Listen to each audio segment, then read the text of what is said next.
let me tell you a story. In year 10, we had something called mock exams, which are like fake exams you have at the end of the year in most schools. And I had prepared for these mock exams for a long time. Let's say like 8 months in advance, I had been preparing rigorously for these mock exams. And for pretty much every subject, I was getting like all right scores. I was getting like 7s, 8s, and 9s in most subjects. However, there was one subject that I consistently underperformed in. Like consistently. It was like random as well. And this subject was English literature. However, I had come across the world of YouTube, wherein I had binge watched loads and loads of English literature videos, and I thought I was pretty confident in myself. I told my parents that this time is going to be different. This time, I'm going to pattern a grade 7, 8, or a 9, at least. Last time I was getting like 4s and 5s. I think I even got like a 3 one time. I can't really remember. I'm in year 12 now, if you don't know. But in year 10, I can't really remember the grades I got before like year 10. I think they were like low, but I told my parents that I was going to get a good grade this exam because this exam was different. I went inside the exam hall and I thought of the paragraphs I was going to write in the exam. I looked around me and I thought to myself, this time is going to be different. I looked behind me and there's a dude playing on his calculator. I almost laughed in my brain. Why is he bought in a calculator? Like, genuinely, I still don't know why he bought in the calculator in the exam. He's gonna integrate the exam questions. I don't know. I looked to my right and then this dude asked me why there are so many questions in the exam booklet and how much time he should allocate for every single one. I laughed in my brain because you're not meant to answer every single question in the English literature exam. Everyone knows that, but this guy didn't. So I said all 5 of them. I said allocate 20 minutes for all 5 of them. Just like I don't know. Maybe I'm not a nice person in real life, but I told him to answer all of them in the exam hall. And when the exam started, I wrote, like no structure or anything. I just wrote whatever came to my brain, and then I wrote it in like some format my English teacher gave me. When the results of this exam came through, I got less than the guy sitting behind me and the guy that answered all the questions. I got less than a guy who literally didn't know what was going on in the exam. He tried to answer every single question in the booklet. And the dude who brought in the calculator in the exam. I was honestly like flabbergasted from this. Like, I don't know how to explain. Like, you don't understand how painful it is to literally dedicate your life in memorizing and like applying content to an English exam and then get less than a dude who literally doesn't know what's going on in the exam. Now, you may not be able to relate with me, but I am here right now being one of the only people in my entire school that got a grade 9 this GCSE. What I mean by this GCSEs was 2023. 2023 was actually one of the lowest performing years of all years, and I still managed to pull a grade 9 in English literature despite all of this. I personally think that I have gone through a massive transformation which other YouTubers or other study TikTokers haven't gone through to the same extent. I've literally been getting 4s and 5s in English literature and then randomly jumped up to a grade 9. I say randomly, I did it in a very specific way, which I'm going to outline to you in this YouTube video. If you're getting bad grades right now, this is the guide for you. In this guide, I will be outlining exactly what you need to do to get a grade 9 in English literature. And this guide is specifically dedicated to people getting low grades right now. I know in the comments, loads and loads of people ask me, oh yeah, am I still able to get like a grade 8 or grade 9 and I'm performing at a grade 5? This video is specifically designed for you. If you don't, I swear to God, if I see a comment underneath this video saying, I'm getting a grade 5 right now, can I get a grade 9? This video is literally designed for you. If you're low performing and you don't really know what's going on, you're not like this big English literature enthusiast, you don't go home and read and analyze English literature books, then this video is for you. I will be outlining exactly what you need to do in a step-by-step framework in order to get a grade 9 in English literature. All I need in return from you is 2 things. The first thing I need from you is to put this video in full screen. This video is not like a normal 3 top tips to get grade 9 in English literature. This video should encompass everything you need to do to get a grade 9 in English literature. So by extension, you need to give me your full focus. I want you to directly stare me in the eyes whilst I'm talking to you. if you really want to achieve high in the subject of English literature, which is like very, very hard to do so, there's not many people who get grade 9s in English literature. I think it's one of the lowest performing GCSE subjects altogether. Then you have to give this video your full attention. I'm not telling you to watch the entirety of this video like at once. You can take breaks, of course. But I'm just saying that whenever you do watch this video, give me your full attention because you need it. This is, I don't, like, if I was trying to get views from this video, I would just say, like, basic tips. I would just say, oh yeah, practice this, go on physics and maths tutor, go watch this guy, and then you should get a grade 9. But I'm going to go into so much detail in this guide that I just think that it's a disservice for you and me if you don't, like, give it your attention. The second thing I want you to do is to get, like, a piece of paper and then just make notes from this video. I've personally been working on this video for a total of 2 months.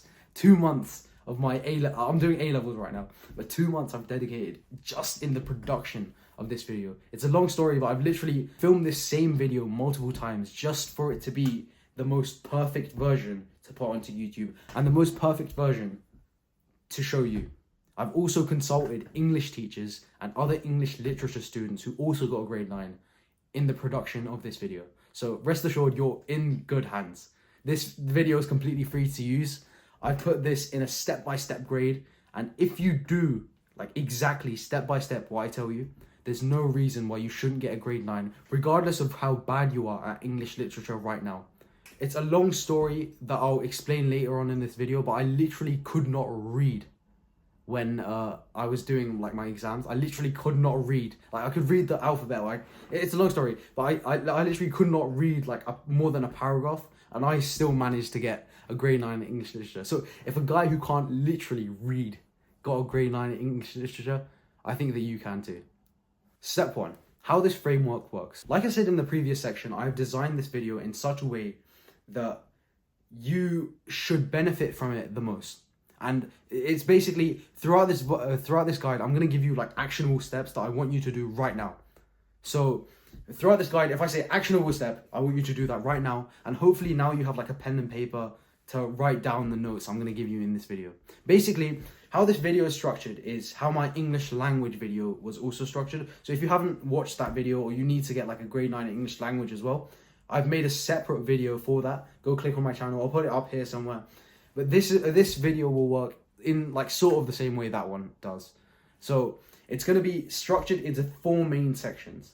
The first section is the identity section. The second section is learning new content. Third section is memorizing content. And fourth section is intentional improvement. Altogether, these 4 letters form the acronym that I like to call ILP. I don't know what it stands for. I could have given it like a rude acronym, but I think ILP is a good acronym to sum up this entirety of this video. So whenever you think of English literature, think of ILP. So let's get started with step number 1, identity. In 2011, a science experiment was carried out, wherein the scientists got a group of people together and they split them in half. Not literally, they split the groups in half. It would be like a bit weird if they just cut people in half. But no, they split the group in half and they separated them into 2 groups. The first group was given a calorie shake. So like, if you're into the gym, you have like these big mass gainers which have like a lot of calories, and calories are like the amount of food in the substance. So they were given like a protein shake sort of thing with a lot of calories, which make you gain like a lot more fat and like a lot more muscle. So the first group was given a calorie shake with a lot of calories, like something like 1,500 or something like that. I think from around 700 to 1,500. And then the second group was given a lower calorie shake. So this was like a little less food. And this calorie shake had around like 200 to 400 calories. So as you expected, group 1 gained more fat, gained more muscle, and just like increased their weight over, again, I forgot to mention, they took this calorie shake like twice in a day or something. But the first group gained more weight that day and gained more fat. They like tested it with the like science equipment and stuff. And then the second group, of course, as you may like think, gained less fat and less weight because the calorie shake had a lesser amount of calories, of course, right? But there was one thing they hadn't told both groups. This was the same shake. They had given the same exact quantity of food to the first group as they have given to the second group. Both of them had exactly the same calorie shake in the same volume as well. They had exactly the same drink. But the first group, just because they believed that they were drinking more calories, gained more weight. And the second group, just because they believed that the calorie shake had a lower amount of calories in it, gained less weight. What does this tell us? Your mindset can literally affect your biology. Your mindset can literally affect how food is processed in you. Do you understand how, like, mind-blowing that is? If you literally think that this, like, protein shake has a higher amount of calories, your body will literally produce more fat. Can you believe that? When the study came out, like, loads of people had their minds blown, because if you think about it, this literally affects your biology. You can gain more fat just by thinking that you're eating more food. Another guy, like, mentions this in his book. His name is Psycho-Cybernetics. I keep on mentioning his book in my channel. Again, if you haven't subscribed to my channel, I produce content like this all the time. Just go subscribe right now. But basically, I talk about this book a lot. And in this book, he references that as well. And basically, if your mindset can literally affect how food is processed in your body, it can literally affect the chemical reactions that go inside your body. We can 100% milk this mindset and ideology in the form of English literature. Because if it can affect our biology and it can literally affect our bodies, surely it can affect our grades as well, by extension. So what is the correct mindset to have when you're approaching a subject like English literature? What I'm going to be telling you in the rest of this section. By the way, if you still think that this, like, mindset thing is a little bit wishy-washy, I know how you feel. If I was watching this video, I would just be like, oh, just give me, like, the essay plans or something for English literature. But trust me with this section is the most, if not, like, one of the most important sections in this entire guide. If you want more evidence, there's, like, UFC fighters who have literally they've literally visualized them hitting the other fighter or knocking the other fighter out with a certain punch, and it literally happens in the UFC, like, fight. It's crazy how this mindset thing works.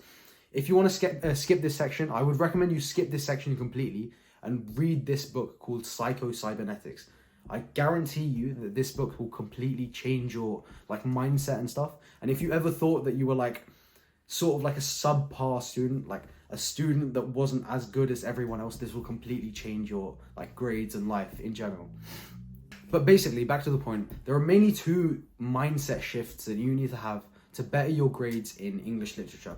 The first one is, as said in the beginning of the section, is identity. Your identity is how you look at yourself when you're writing the test. So if you have, like, a math student that gets all 9s and, like, gets, like, really, really, really good grades in maths, like me, I'm just joking, I'm all right at maths.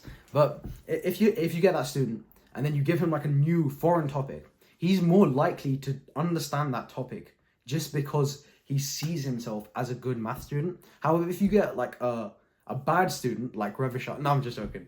Revishad, don't sue me. But if you get another student who isn't, like, that good at, like, revising and stuff, and then you give him, like, a new foreign topic, he's obviously going to perform less or, like, worse than the first good student. And that isn't because of, like, some genetic wiring in your brain or, like, some, like, inheritance thing.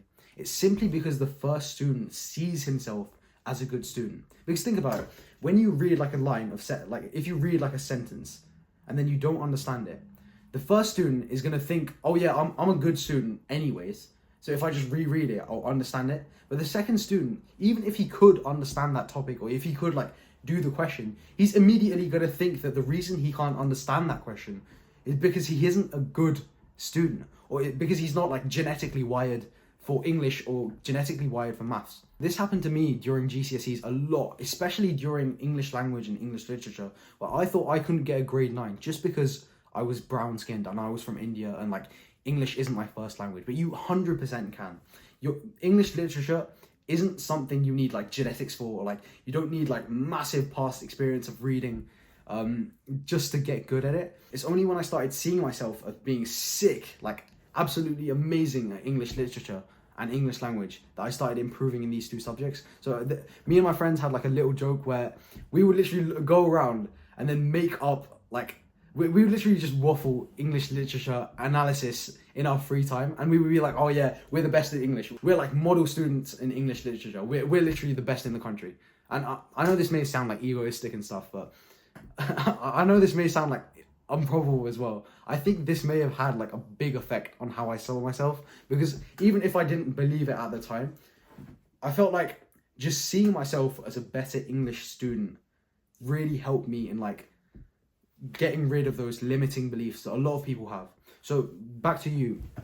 If you're consistently performing bad at English literature, it may not be because you're not like revising or putting it in a like the correct paragraph structure. It could be those reasons, of course. But one reason that I feel like a lot of students have is they just think that they can't do it.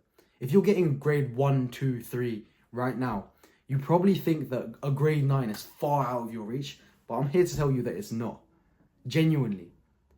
Like I think I said in the beginning of the introduction, I couldn't read. I literally couldn't. I could read words. I could read like CAT cat. But whenever we used to read like English literature texts in the class, I would always read the first line, read the second line, and then forget the first line, and then forget the second line. Like as soon as I read a sentence, it was like it went through one ear and then went like outside the other one. You know, like that cartoon where like information goes through one ear and then comes out the other side. That's how it was for me when I was like reading sentences. And if I literally couldn't read and I could get a grade 9 just by not just by seeing myself, but this played a big part in it. Just by seeing yourself as a good grade 9 student, even if you're not, just brainwash yourself into thinking that you're capable of getting a grade 9, regardless of like who says that you're not capable enough. Who cares about like the objective truth of your identity right now?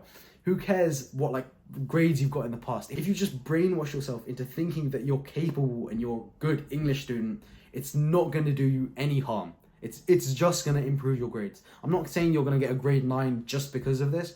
I'm saying that your grades will automatically go up. Like it'll be some like weird thing where you're like, oh, I'm sick at English, and then your grades will automatically just start rising just because you see yourself differently.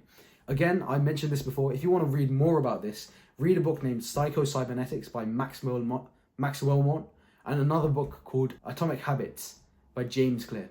The second main mindset thing you need to adopt when you're doing exams is something called visualizations. If you've heard of visualizations online or stuff, it's gotten like a bad rep because you see like cringe girls online saying like visualizations in their head. Oh, I'm beautiful and stuff. Shut up. No, you're not. We're going to use visualizations to get the best grades in English literature.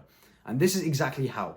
By the way, if you don't know what visualizations are, it's basically when you imagine yourself doing something good.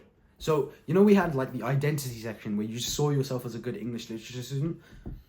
Now, in visualizations, we take some time out of our day, like let's say 10 seconds, to just close our eyes and imagine ourselves writing the perfect paragraph in English literature. So, for example, a guy named Conor McGregor, you may have heard of him. He's a very, very famous UFC fighter. Back when he was good, that's gonna annoy a lot of people. But back when he was good at fighting, and back when I couldn't beat him, I'm just joking. Back when Conor McGregor was actually good, he actually imagined himself knocking out another guy named Jose Aldo with his right hook, I think it was. So I'll play the clip somewhere here. But basically, he, before the fight, told a journalist that he would, Jose Aldo would make a mistake, and then he would knock out Jose Aldo with his left hook. And that's literally exactly to that pinpoint. Like, he made the mistake and then he knocked him out with his left hook. That's exactly what happened in the actual fight. And then the journalist like asked him, like, how do you know that? But then Conor McGregor said something along the lines of like, if you can see it, then it can happen. And this is what we need to adopt. If you're anything like me, before an exam, you would always picture the worst case scenario that was going to happen. Like, you would always think that picturing yourself like failing the exam or like running out of ink or something would be beneficial because that enables you to prepare more. And that is good. Like for the previous like 2 weeks, you should think of the mistakes you're going to make in the exam and then improve on them, but not on the exam day. The biggest mistake that I made personally was like on the exam day, I thought that I still kept on thinking and like visualizing in my brain that I would mess up in the exam. And then when the exam actually came along, this isn't English literature, this happened in my English language, but it like applies the same. I actually messed it up like really, really badly, exactly how I thought I would mess it up. But the better way to do this is just before you're writing like an end of topic test, or even when you're like practicing the English language paper, you just take like 5 seconds. Do it with me. So close your eyes right now. You take 5 seconds and you like imagine in as much detail as you can the perfect scenario. So for example, for me, when I was doing my English literature exam, I would think of myself walking towards school, opening the door, go sitting in the exam hall, opening the paper. What would the paper look like? What would the first word I would see look like? When I read the quote, how would I react? I could just like imagine myself writing the perfect paragraph, like that weird hand pain you get in your hand. I imagine that as well. And then when the actual English literature exam came along, that's not what happened in reality. But my visualizations helped me get better in that exam. So in summary, from this section, I want you to take away 2 main things. Firstly, English literature is not about genetics or the past experience you've come from. Take it from me, I didn't read any like random, I wasn't like a big book reader. I literally couldn't read. And I still got a grade 9 in English literature. There's no like genetic thing you can have to get a good grade at English literature. It's simply how you see yourself. If you see yourself as a good English literature student, you're automatically more likely to succeed. And secondly, if you do visualizations, this can also really, really help your English literature grade.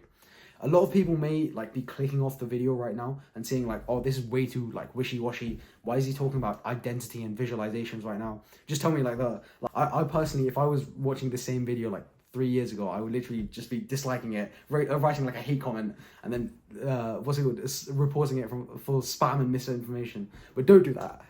Why I've personally put this in the video is, and I've specifically put this first. I've put this the first section you see in this video, and this is because I believe that without like this mindset, without good mental health, without good mental imaging, there's no way you can get a good grade at English literature. You see yourself as a bad English student, and if you think that you can't succeed, you just can't succeed. It's as simple as that.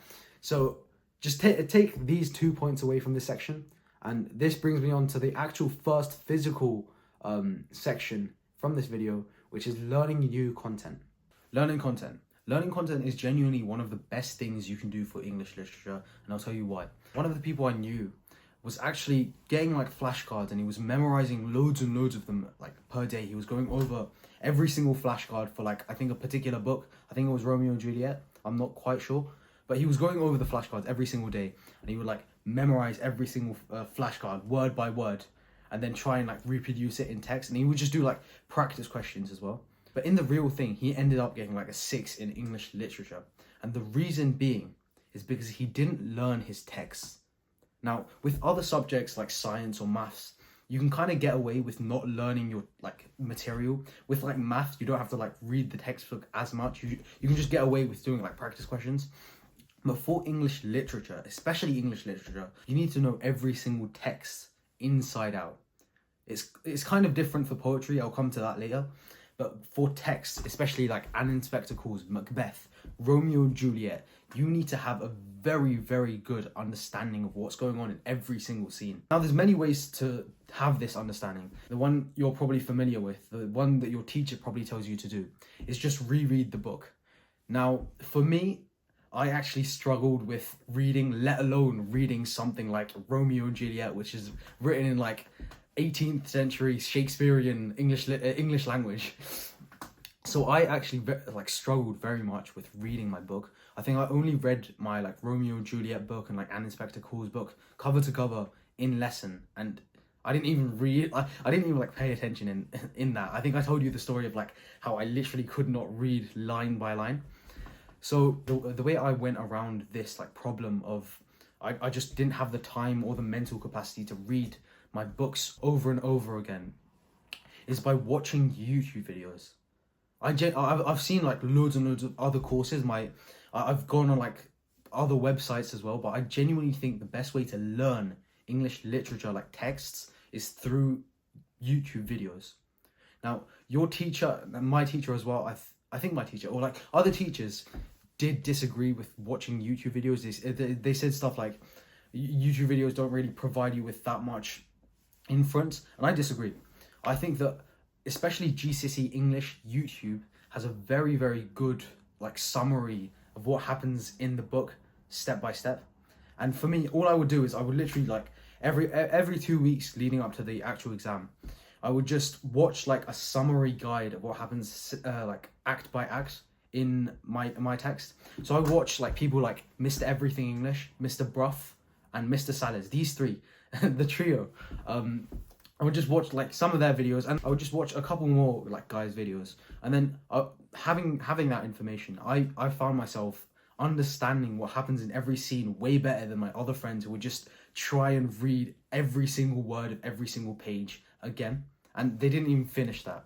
So my advice to you is just for your books, don't overlook this. I know that you're probably not thinking this information applies to you, because if I would have seen a YouTube video at this time saying just read your book or like go over YouTube videos again, I probably wouldn't have listened to it. But trust me when I say that learning the book will get you higher grades. It's not one of those weird things that teachers tell you to do that doesn't actually like increase your grade. Learning and understanding what happens scene by scene does help your grade like a lot.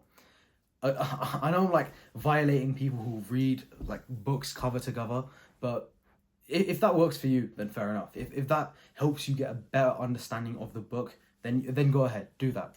But for me, I just preferred going over YouTube videos or like summary guides of what happens step by step, like act by act in every single book, and that just helped me get a better understanding of the book itself. I'll link like some of the guides I found useful when I was doing my GCSEs down below. And I want to move on to the second step, which is poetry. Now with poetry, I did AQA, and if you do AQA, I did Power and Conflict. So if you do AQA, you probably understand that you have 15 poems to learn, and learning poems or like understanding poems isn't really like the same as like understanding books, because first of all, you have a lot more poems to learn. Like books, you just have like one book and like one contextual piece of information you need to learn. But for poems, you have like 15 different poems and 15 different like contextual stuff that's going on in the poem. So what I really found helpful, which I will be covering in the later section of this guide, the next section of this guide is probably the most useful and practical and the longest I've ever spent on a section. So go watch that after this section. But how you're meant to learn poetry is by watching Mr. Bruff and Mr. Salas. These two people. I tried Mr. Everything English's like poetry stuff. I didn't really like learn from it that much. If you're a Mr. Everything stan, if you have a Mr. Everything English fan page, then fair enough, go ahead, watch his videos. But I didn't really like benefit from his poetry that much. The two people I really benefited from were Mr. Bruff, which he provided like really good poetry summaries, and Mr. Everything English. His poetry guide, like the Fosse method, is what I'll be going over in the next section. But genuinely, these two people for poetry were the best. So the summary of this entire section is just, if you struggle reading, watch YouTube videos by Mr. Bruff, Mr. Salas, Mr. Everything English on your books or texts or poems, scene by scene, and do this every so often so you get an in-depth understanding of what's happening in every single scene. This section is the best, most valuable section in this entire guide. If you watched so far into this guide, you probably would have like had some value, but genuinely believe me when I say that this section alone will get you 80% of the results from your English literature GCSE. And I'll tell you exactly why. Memorizing quotes and their responses and practicing these responses is what will get you the 9. Like identity and learning content is very valuable. You have to do it. But if you want 80% of the results, like the 80-20 rule, if you haven't heard of it, 80% of results come from 20% of efforts. This is the 20%. If you can just focus in on this one section, trust me, You will be equipped on exactly what you should do following this video to get a grade 9 in English literature. This one section will be divided into 3 parts. 1, memorizing and how it really works. Number 2, making Anki flashcards. And number 3, practicing content. Step 3.1, where memorization works. On a hot summer afternoon, I think before my GCSE mocks, I was scrolling through a toxic subreddit called r/GCSE. On this subreddit, it was I think chemistry and English literature or something. I can't remember exactly what it was. But on the chemistry post, I clicked on the post, and there was a year 9s pretending to be year 11s just to throw the year 11s off. They were like, oh yeah, I got the wrong answer for this question. And then all the year 11s were freaking out. And there was a year 11 saying, oh yeah, this exam was so hard. There was another year 11 saying, oh, this exam was so easy. But if I scroll down to the English literature section, I saw something very interesting. I saw people saying in their English literature responses that they just didn't know what to write for their quotes. So they had thought of the quotes you have the question and the key themes. They thought of the quotes that came to mind, but they didn't know how to analyze it in the exam. And this left me thinking, oh damn, that's exactly what happened to me. I had no problem memorizing the quotes. I could probably tell you some quotes in year 12 right now off by heart. Solitary as an oyster. But it's the analysis that I struggled with. It was always the analysis. The analysis and the effect that this quote has on the reader is what I struggled with a lot. So after that date, I came up with a plan. I said to myself that if I'm trash at analyzing analyzing the effect of the quote in the exam, and if I can't think of analysis in my head in the exam, it would be so sick if I could get some grade 9 level analysis for each of these quotes, and then in the exam I don't even have to think about analyzing stuff. I can just blurt out whatever grade 9 analysis I had thought of before the exam. So for example, if you have a Christmas Carol, if the theme was isolation, which I think it was, instead of thinking of quotes solitary as an oyster and trying to analyze it in the exam, what I had thought of was, if I get someone else to analyze this for me, who's sick at English, who's a grade 9 student, and then if I just memorize what they think of, because they're what they think of is very, very valuable, I would have the same quality paragraph as them, even though I'm not of that same standard. I don't know if this makes sense. So I wanted to basically pre-memorize all my quotes before the exam, and then when the exam came along, the only hard thing for me would be I would just have to write a little bit faster to write more and get more marks, and I would just have to pick the quotes that I would have to use for the exam, and then other than that, I'm guaranteed a grade 9, right? Because if I'm copying other people who would already got grade 9s, and I'm just taking their analysis and their quotes, and I'm just putting it in my paper, that's just a grade 9 response. So with that, I came up with a plan. I was going to go through the internet and I was going to go find some grade 9 responses or grade 9 quotations with grade 9 in-depth analysis, and I would just memorize that and then just use it in the exam. This is the framework that I'm going to teach you in this memorization section. I'm going to teach you exactly how to make and find a grade 9 analysis and in-depth analysis of a certain quotation.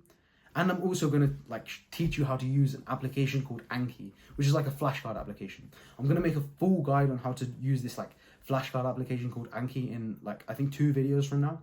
But this is just how do you make the perfect flashcard that guarantees you the highest results. So without further ado, I go on to the second subsection of this section, Anki memorization. Hopefully now you understand why memorizing content when it comes to English literature is very important, because my personal technique of getting a 9 at English literature was not to analyze the quotations in the exam hall, but rather pre-memorize quotations before going into the exam. So when it came to writing in the exam, all of the mental effort I had to go through was just picking out the quotations. And because I had already analyzed the quotations in depth and everything, I already knew that the quality of my response would already be a 9.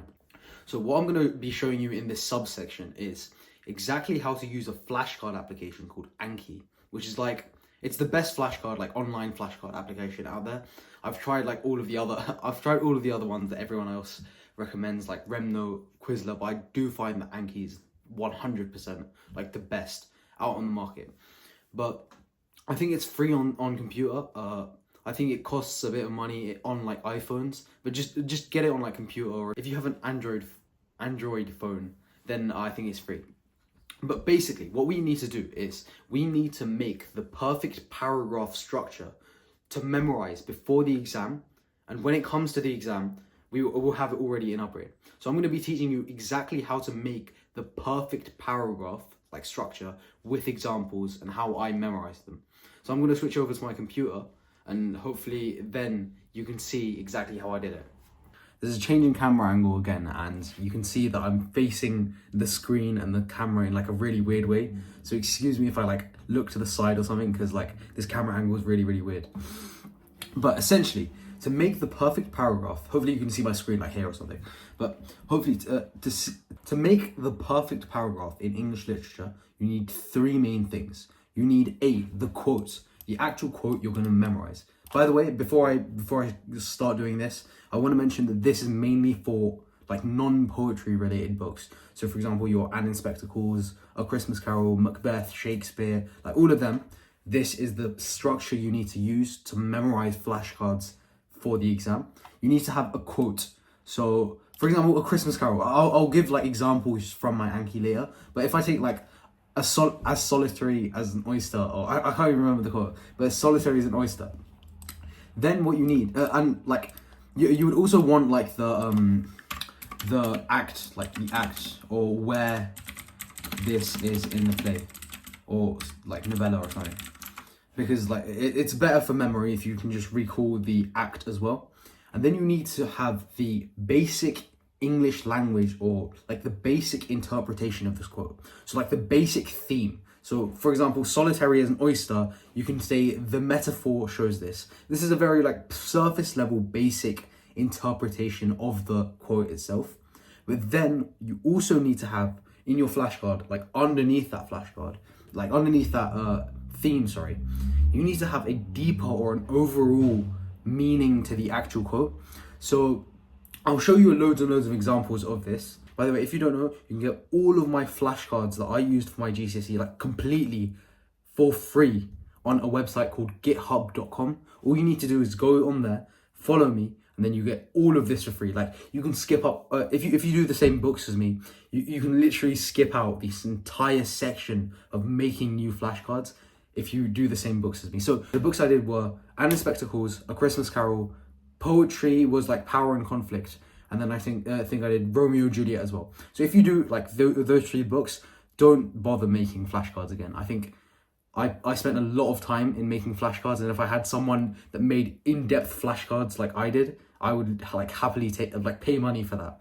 But I just couldn't be asked to charge them. So anyway, back to this point, you need, after this like basic analysis or like language structure or structure analysis, you need to have like a deeper meaning. Like this is the part of your interpretation or your analysis that will get you the grade 9. This is like the deeper meaning that not many other students think of.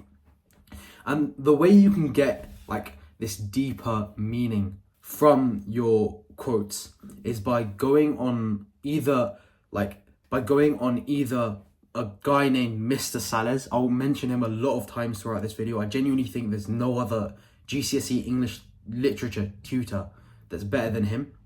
Or by going into old model essays. So if you go on to like a pre-existing like student who got a grade 9, if you look at their like script or their response to a question, wherever they have like sick interpretations or like out of the blue interpretations, you just go and add them onto your flashcards. So I'm going to move on to my actual flashcards to show you how I did it myself. So here you can see my Anki flashcard application, and here I have like on the side here I have like the characters of A Christmas Carol, which is like a book if you don't know what A Christmas Carol is. And I just have quotations for each character. That's the way I recommend you do it as well. Don't do it like theme based. Instead, what I did was I took like individual characters and then I linked the themes to them. So for example, let's take Ebenezer Scrooge. What a guy. But for example, this quote here: "Solitary child neglected by his friends." That's the actual quote. And this is just a basic analysis. I know this is a lot, to memorize. This is like an entire paragraph worth of stuff to memorize. But the idea is that if you just memorize select paragraphs, you can just reproduce them word by word into the exam. I think I used this exact quote in my actual GCSE English literature exam, and it got me a 9. So this does work. But here you can see the basic analysis. The adjective solitary reminds the reader of the solitary as an oyster simile, except now Scrooge, the child Scrooge, was literally alone, and this was not by choice. So it's just describing the quote. But then we go on to like the deeper analysis. So this is the deeper analysis that not many people think of.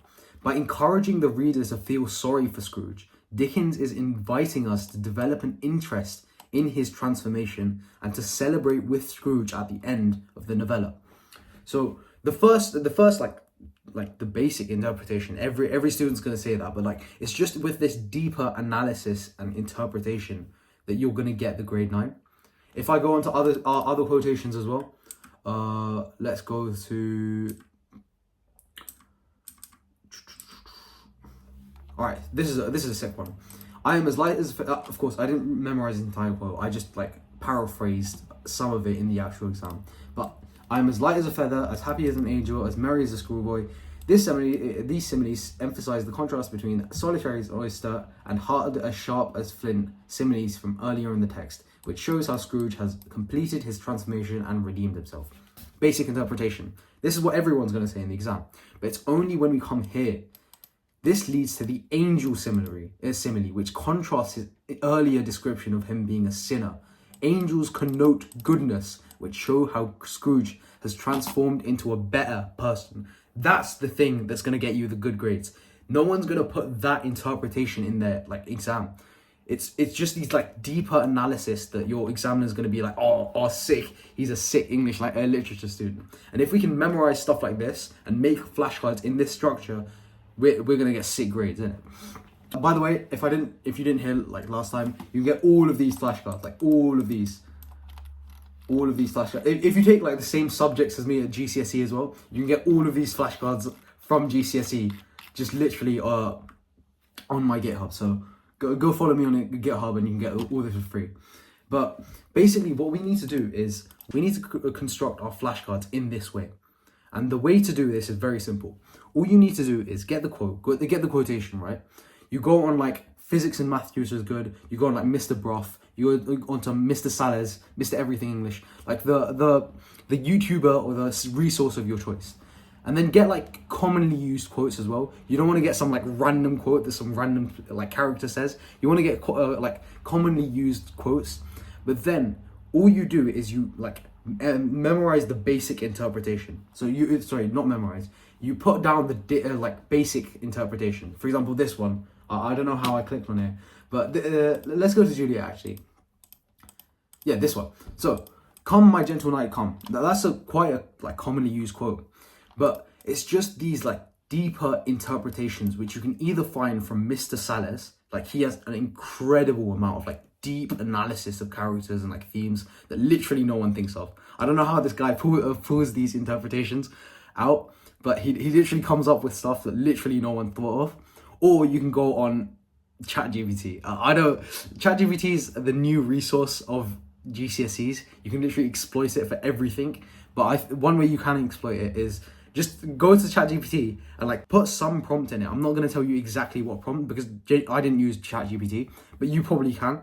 If you just go to ChatGPT and put like a prompt that enables you to have deeper understanding or a deeper analysis of a quotation, go ahead. And then I feel like ChatGPT will like generate some sick analysis. I wish I had it when I was doing my GCSEs. But yeah, just use those two and then that should get you a good level of flashcards for your characters and stuff.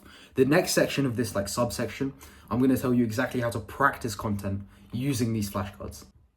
By the way, before I go on to the next section, I actually forgot to mention that this is different to poetry. Poetry is like different in my eyes.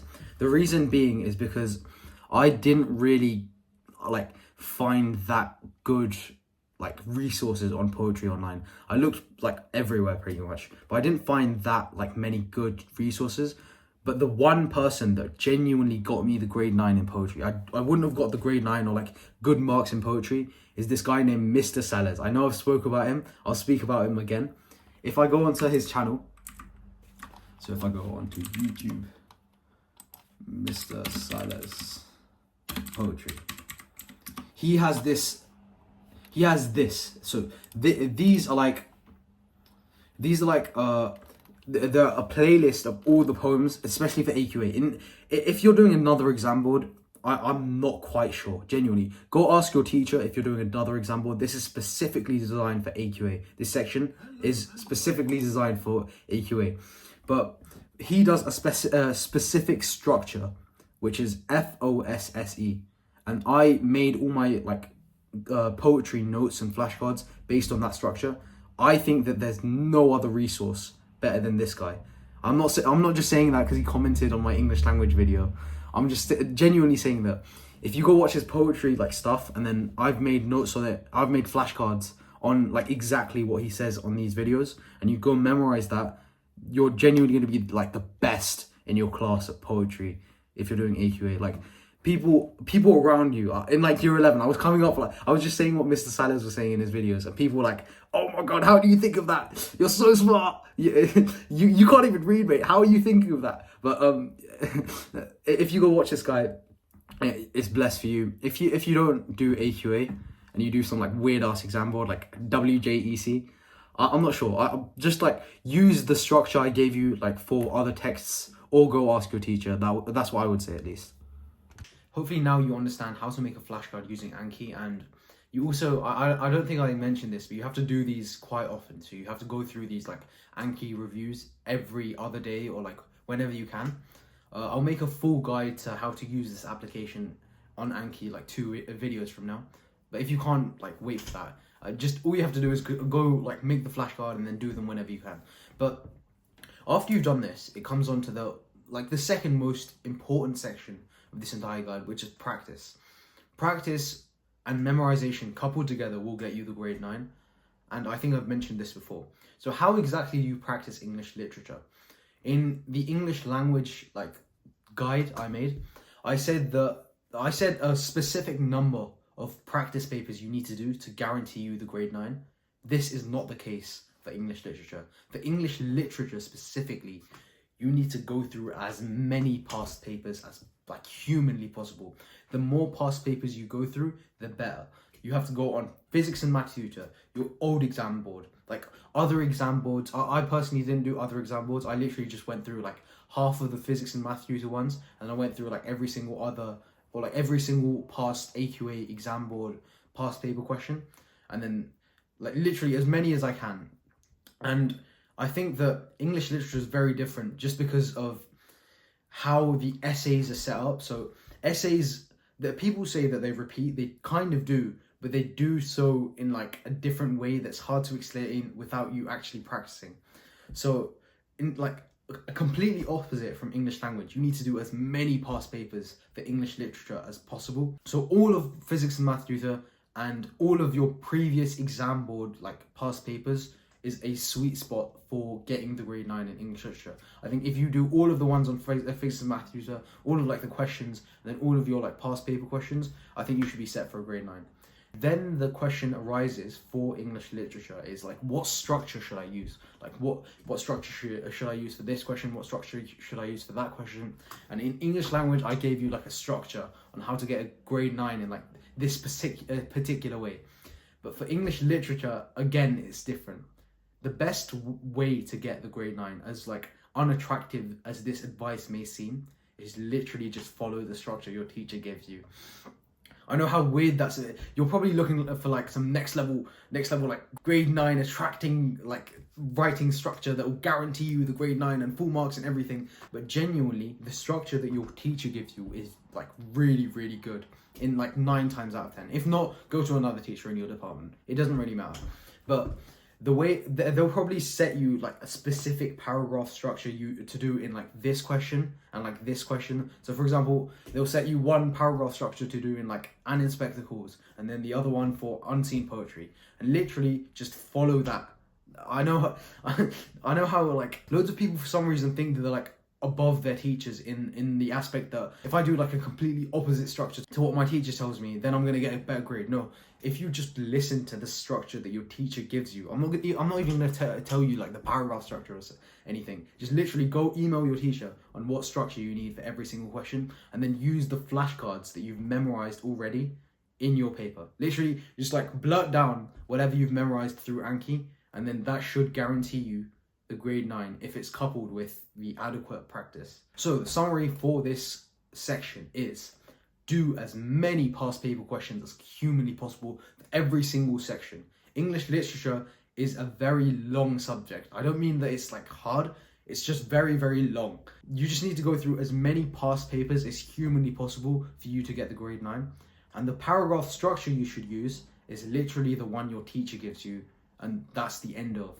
The only exception to this is what I did was for my poetry like assessment, I didn't really like the poetry like structure that my teacher gave me, just because I tried using it and I got like a really bad mark in it. So I just went on like Mr. Salas's YouTube channel and used his like paragraph structure, and that got me like an insane amount of marks. If anything, if it's like poetry because it's like comparing two different poems, then maybe go use like Mr. Salas if you're doing AQA.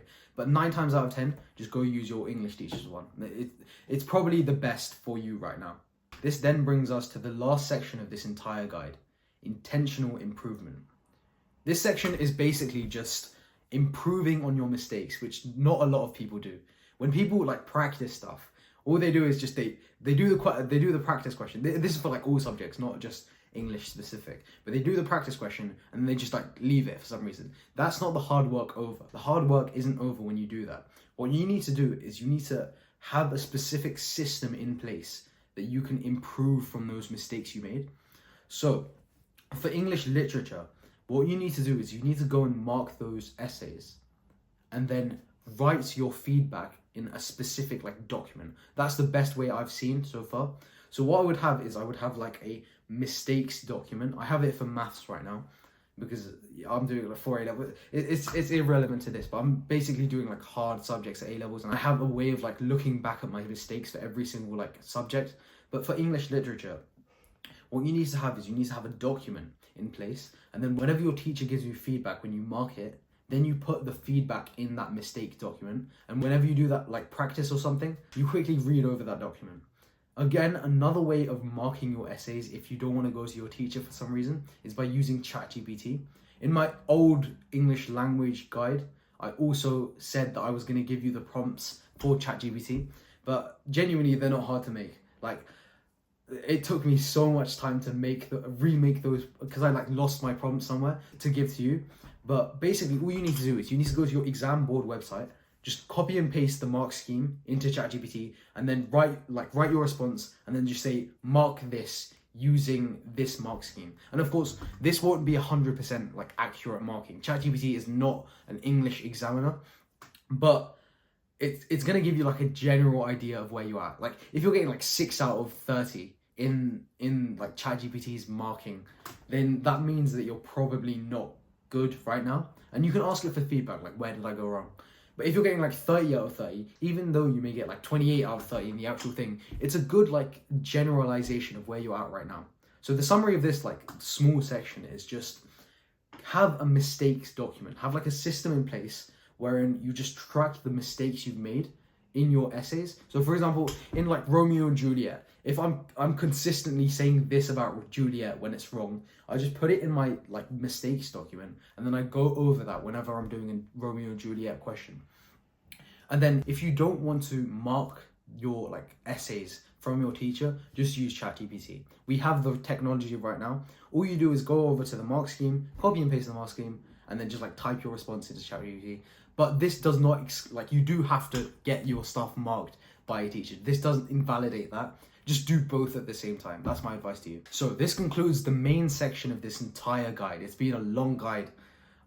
I'm not gonna lie. But hopefully you have everything in place right now to get a grade 9 in English literature. I've literally put in weeks of worth into this video. If you have any like questions or something, comment them down below. Now we're going on to a section that if you don't want to stay, like fair enough. The majority of this video is over. But I'm gonna go into like weird advice that no one else tells you. Like there's some advice for English literature specifically that I wish I had had before I wrote the actual exam, and it goes into like weird ass detail. But if you don't want to watch this section, you go click off. This is like the majority of the value of this guide that came in the previous few sections. This brings me on to the unfiltered advice section of this entire video. Number 1, write until your hand falls off. When I was writing my like English literature exam, I was sitting in my exam hall, right, and I was like writing as fast as possible. And then I quickly glance around me. This is the actual GCSE, by the way. I see one dude literally just drinking water. I see another guy, he's like daydreaming whilst looking up at the sky. And in my head, I'm just like, what are you guys doing? The English literature exam is very, very time pressured. You have to time block every single minute that goes past that exam. And you can't be like using that time to like quickly daydream or go to the toilet or like drink water. Drink water before or after the exam. You don't do it in the exam when like your marks, when your future's getting determined. This is the same for going to the toilet. Go to the toilet beforehand or after. You don't have to go whilst in the exam. Just literally a good metric of measuring if you've done well in the exam is literally just if your hand's hurting after the exam, you've done it right. If your hand isn't hurting after you've like come out of the English literature exam, something's gone wrong and you've probably like not done as much writing as possible. Step number 2, timing. Timing's really, really weird in English literature. A lot of people just go off like, oh, they just check the time, and then if there's not that much time left, they just like move on to the next question. The second group of like, the second minority of people are the people who say, oh yeah, I'm going to spend like 30 minutes on this question, 40 minutes on this question. But the best way you can do this is by literally looking at the clock. So for example, if your exam starts at 9 o'clock, you say, okay, 9:15, I'm going to move on to the next question. 9:45, I'm going to move on to the next question. Instead of saying 15 minutes allocated to question 1, like 30 minutes allocated to question 2. This is just because you don't want to do some like weird subtraction you don't want to be writing out column subtraction in your English literature exam booklet, just trying to calculate how much time's like spent before you move on to the next question. As I said before, English literature is a very, very time pressured like exam, and you do have to be writing like almost all of the time in the exam. When I stepped out of the exam hall sometime in June, I thought I'd flunked the exam. I thought I completely flopped the English literature exam. Despite like the many, many hours of revision I did, I genuinely thought that was literally the worst English exam I'd ever done, especially paper 1. I thought I messed up paper 1. And this had always happened in like all of my mocks. Consistently, I felt worse in the actual exam compared to like my practice. And this is like a thing that I discussed with my friends, and they also felt this as well. There's this like weird thing where whenever you do the actual exam, you're going to do worse than in practice. It's really weird. In the actual exam, once you walk out of that exam, don't feel disheartened if you've done worse than in practice, because you probably haven't. It's probably like psychological. At least it was for me. I always thought I did like all right in practice, but always messed up in the exams. And it's probably going to be the same for you. You're probably not going to think you've done that well. Or if you don't think you've done that well in English literature, don't worry, because that feeling's kind of normal. Of course, if you've like missed out every single question or wrote the English exam in Spanish or something, then fair enough. You have the right to feel bad. I give you the right to feel bad. But anything else, if you've like done the structure perfectly, if you've done all the paragraphs perfectly, 9 times out of 10 probably done like normal, if not slightly worse than you have in practice, which is all right. You're probably going to get the same grade as you've done in practice. Write the exam fasted. This is really, really weird advice. No one's given you this advice, have they? Write the exam without having eaten anything in the morning. And now this, you may be wondering, what, like, this isn't like a health guide. Like, why are you telling me this in an English literature exam? There's been research done that if you eat like a really, really big breakfast, you've probably had this, your like cognitive ability goes down, especially if it's like carb heavy. So if you go and eat like a big bowl of oats right in the morning, you're probably going to perform worse in the actual exam than if you just wrote it without any food. I've had that like experience previously as well. I literally ate like a big like plate of rice before filming this video, and I can just feel it in my head that I'm not performing or like speaking as well as I can. And that's probably going to happen to you. So just that one day, just don't eat anything. I'm telling you, literally don't eat anything, or just have like something that's non-carb related in the morning for breakfast before your actual exam. This is contrary to the advice online, which says like have a big breakfast, have like a big bowl of porridge or oats.